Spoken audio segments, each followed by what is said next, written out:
Setelah pemerintah meluncurkan paket stimulus ekonomi yang diharapkan bisa mewujudkan target pertumbuhan ekonomi 5,2% tahun ini. Pemerintah mengumumkan paket stimulus ekonomi yang disebut 8+4+5. Pengumuman ini dilakukan Menko Bidang Perekonomian Airlangga Hartarto usai Presiden Prabowo Subianto menggelar rapat bersama sejumlah Menteri Bidang Ekonomi di Istana 15 September 2025. Kebijakan yang akan diambil, yang kita beri nama program paket ekonomi di tahun 2025 ini, yang terdiri dari 8 program akselerasi di 2025, 4 program yang dilanjutkan di 2026, dan 5 program yang terkait dengan andalan pemerintah untuk penyerapan tenaga kerja. Pertama, 8 program akselerasi terdiri dari magang, perluasan PPh 21 ditanggung pemerintah, bantuan pangan, diskon iuran BPJS Jamsostek, program perumahan, padat karya, percepatan deregulasi, dan program perkotaan.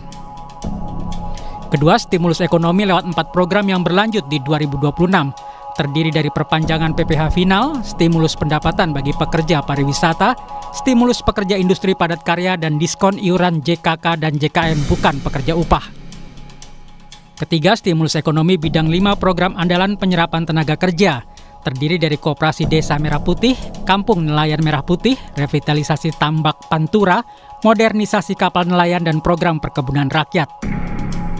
Sebelumnya, Menteri Keuangan Purbaya Yudi Sadewa telah mengguyurkan 200 triliun rupiah bagi 5 bank milik pemerintah dengan harapan kredit produktif bisa disalurkan untuk menggairahkan sektor usaha dan ekonomi. Hari Jumat sudah masuk ke perbankan, uangnya udah nongkrong di sana.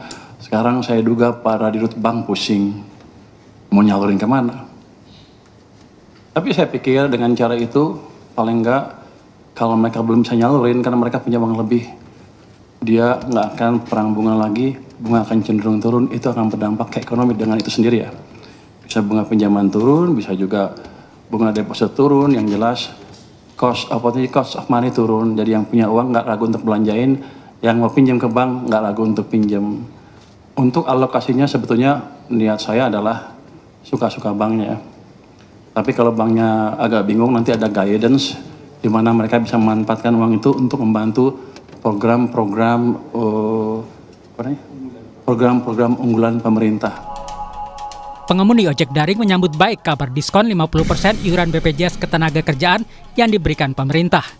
Pengemudi ojek daring berharap stimulus yang diberikan tak hanya tahun ini saja, tapi untuk seterusnya. Saya sih sangat setuju, Kak, karena memang penting sih kalau BPJS Ketenagakerjaan ya. Apalagi dibiayain separohnya sama pemerintah, sangat membantu sekali, Kak. Berarti merasa terbantu dengan adanya rencana stimulus ini ya, Mas? Ya, merasa terbantu. Kalau memang ada stimulus yang 50% dari presiden, khususnya dari negara, ya setuju aja, Bang. Seenggak-enggaknya kan itu perhatian dari pemerintah buat kita driver ojol. Harapannya Abang selaku driver ojek online ini dengan adanya program ini seperti apa sih, Bang? Ya benar-benar diterapkan, dijalankan, bukan cuma wacana aja gitu ya. Mudah-mudahan sih memang benar bakal dijalankan gitu. Paket stimulus ekonomi yang terdiri dari 8 program akselerasi di 2025, 4 program yang dilanjutkan pada 2026, serta 5 program andalan pemerintah untuk menyerap tenaga kerja, diharapkan bisa mewujudkan target pertumbuhan ekonomi 5,2% di akhir tahun 2025. Tim Liputan Kompas TV.